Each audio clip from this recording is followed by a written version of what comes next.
René Guénon. Introduction générale à l'étude des doctrines hindoues. Avant-propos. Bien des difficultés s'opposent, en Occident, à une étude sérieuse et approfondie des doctrines orientales en général, et des doctrines hindoues en particulier, et les plus grands obstacles, à cet égard, ne sont peut-être pas ceux qui peuvent provenir des orientaux eux-mêmes. En effet, la première condition requise pour une telle étude, la plus essentielle de toutes, c'est évidemment d'avoir la mentalité voulue pour comprendre les doctrines dont il s'agit. Nous voulons dire pour les comprendre vraiment et profondément. Or, c'est là une aptitude qui, sauf de bien rares exceptions, fait totalement défaut aux Occidentaux. D'autre part, cette condition nécessaire pourrait être regardée en même temps comme suffisante, car, lorsqu'elle est remplie, les Orientaux n'ont pas la moindre répugnance à communiquer leurs pensées aussi complètement qu'il est possible de le faire. S'il n'y a pas d'autre obstacle réel que celui que nous venons d'indiquer, comment se fait-il donc que les orientalistes, entre guillemets, c'est-à-dire les Occidentaux qui s'occupent des choses de l'Orient, ne l'aient jamais surmonté? Et l'on ne saurait être taxé d'exagération en affirmant qu'ils ne l'ont jamais surmonté en effet, lorsqu'on constate qu'ils n'ont pu produire que de simples travaux d'érudition, peut-être estimables à un point de vue spécial, mais sans aucun intérêt pour la compréhension de la moindre idée vraie. C'est qu'il ne suffit pas de connaître une langue grammaticalement, ni d'être capable de faire un mot à mot correct pour pénétrer l'esprit de cette langue et s'assimiler la pensée de ceux qui la parlent et l'écrivent. On pourrait même aller plus loin et dire que plus une traduction est scrupuleusement littérale, plus elle risque d'être inexacte en réalité et de dénaturer la pensée, parce qu'il n'y a pas d'équivalence véritable entre les termes de deux langues différentes, surtout quand ces langues sont fort éloignées l'une de l'autre, et éloignées non pas tant encore philologiquement qu'en raison de la diversité des conceptions des peuples qui les emploient. Et c'est ce dernier élément qu'aucune érudition ne permettra jamais de pénétrer. Il faut pour cela autre chose qu'une vaine critique de texte, entre guillemets, s'étendant à perte de vue sur des questions de détail, autre chose que des méthodes de grammairiens et de littéraires, entre guillemets, et même qu'une soi-disant méthode historique, entre guillemets, appliquée à tout indistinctement. Sans doute, les dictionnaires et les compilations ont leur utilité relative, qu'il ne s'agit pas de contester, et l'on ne peut pas dire que tout ce travail soit dépensé en pure perte, surtout si l'on réfléchit que ceux qui le fournissent seraient le plus souvent inaptes à produire autre chose. Mais malheureusement, dès que l'érudition devient une spécialité entre guillemets, elle tend à être prise pour une fin en elle-même, au lieu de n'être qu'un simple instrument, comme elle doit l'être normalement. C'est cet envahissement de l'érudition et de ses méthodes particulières qui constitue un véritable danger, parce qu'il risque d'absorber ceux qui seraient peut-être capables de se livrer à un autre genre de travaux, et parce que l'habitude de ces méthodes rétrécit l'horizon intellectuel de ceux qui s'y soumettent et leur impose une déformation irrémédiable. Encore n'avons-nous pas tout dit, et n'avons-nous même pas touché au côté le plus grave de la question. Les travaux de pure érudition sont, dans la production des orientalistes, la partie la plus encombrante, certes, mais non la plus néfaste, et, en disant qu'il n'y avait rien d'autre, nous voulions entendre rien d'autre qui eût quelque valeur, même d'une portée restreinte. Certains, en Allemagne notamment, ont voulu aller plus loin, et toujours par les mêmes méthodes, qui ne peuvent plus rien donner ici, faire œuvre d'interprétation, en y apportant par surcroît tout l'ensemble d'idées préconçues qui constituent leur mentalité propre, et avec le parti pris manifeste de faire rentrer les conceptions auxquelles ils ont affaire dans les cadres habituels à la pensée européenne. En somme, l'erreur capitale de ces orientalistes, la question de méthode mise à part, c'est de tout voir de leur point de vue occidental et à travers leur mentalité à eux, tandis que la première condition pour pouvoir interpréter correctement une doctrine quelconque est naturellement de faire effort pour se l'assimiler et pour se placer, autant que possible, au point de vue de ceux-là même qui l'ont conçu. Nous disons autant que possible, car tous n'y peuvent parvenir également,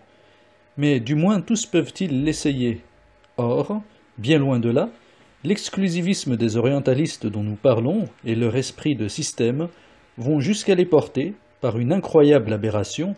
à se croire capables de comprendre les doctrines orientales mieux que les orientaux eux-mêmes.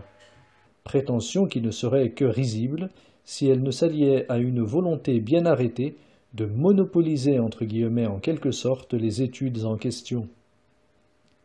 Et, en fait, il n'y a guère pour s'en occuper en Europe, en dehors de ces spécialistes entre guillemets, qu'une certaine catégorie de rêveurs extravagants et d'audacieux charlatans, qu'on pourrait regarder comme quantité négligeable, s'ils n'exerçaient, eux aussi, une influence déplorable à divers égards, ainsi que nous aurons à l'exposer en son lieu d'une façon plus précise. Pour nous en tenir ici à ce qui concerne les orientalistes qu'on peut appeler officiels entre guillemets, nous signalerons encore, à titre d'observation préliminaire, un des abus auxquels donne lieu le plus fréquemment l'emploi de cette méthode historique entre guillemets, à laquelle nous avons déjà fait allusion. C'est l'erreur qui consiste à étudier les civilisations orientales comme on le ferait pour des civilisations disparues depuis longtemps. Dans ce dernier cas, il est évident qu'on est bien forcé, faute de mieux, de se contenter de reconstitutions approximatives, sans être jamais sûr d'une parfaite concordance avec ce qui a existé réellement autrefois, puisqu'il n'y a aucun moyen de procéder à des vérifications directes.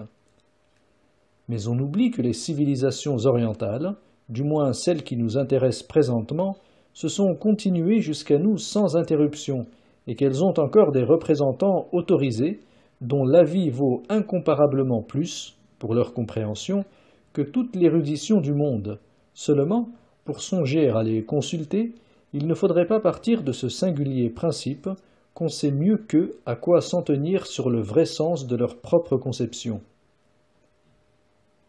D'autre part, il faut dire aussi que les orientaux, ayant, et à juste titre, une idée plutôt fâcheuse de l'intellectualité européenne, se soucient fort peu de ce que les occidentaux, d'une façon générale, peuvent penser ou ne pas penser à leur égard. Aussi ne cherchent-ils aucunement à les détromper, et, tout au contraire, par l'effet d'une politesse quelque peu dédaigneuse, ils se renferment dans un silence que la vanité occidentale prend sans peine pour une approbation. C'est que le prosélytisme entre guillemets est totalement inconnu en Orient, où il serait d'ailleurs sans objet et ne pourrait être regardé que comme une preuve d'ignorance et d'incompréhension pure et simple. Ce que nous dirons par la suite en montrera les raisons. À ce silence que certains reprochent aux orientaux, et qui est pourtant si légitime, il ne peut y avoir que de rares exceptions, en faveur de quelque individualité isolée présentant les qualifications requises et les aptitudes intellectuelles voulues. Quant à ceux qui sortent de leurs réserves en dehors de ce cas déterminé, on ne peut en dire qu'une chose, c'est qu'ils représentent en général des éléments assez peu intéressants, et que, pour une raison ou pour une autre, ils n'exposent guère que des doctrines déformées sous prétexte de les approprier à l'Occident. Nous aurons l'occasion d'en dire quelques mots. Ce que nous voulons faire comprendre pour le moment, et ce que nous avons indiqué dès le début, c'est que la mentalité occidentale est seule responsable de cette situation,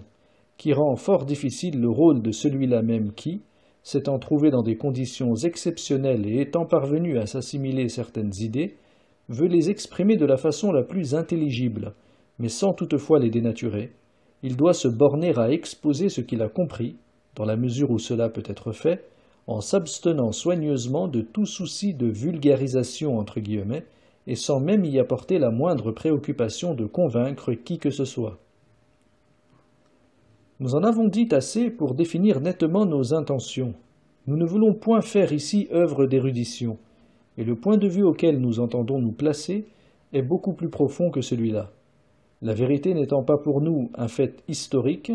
il nous importerait même assez peu, au fond, de déterminer exactement la provenance de telle ou telle idée, qui ne nous intéresse en somme que parce que, l'ayant comprise, nous la savons être vraie, mais certaines indications sur la pensée orientale peuvent donner à réfléchir à quelques-uns,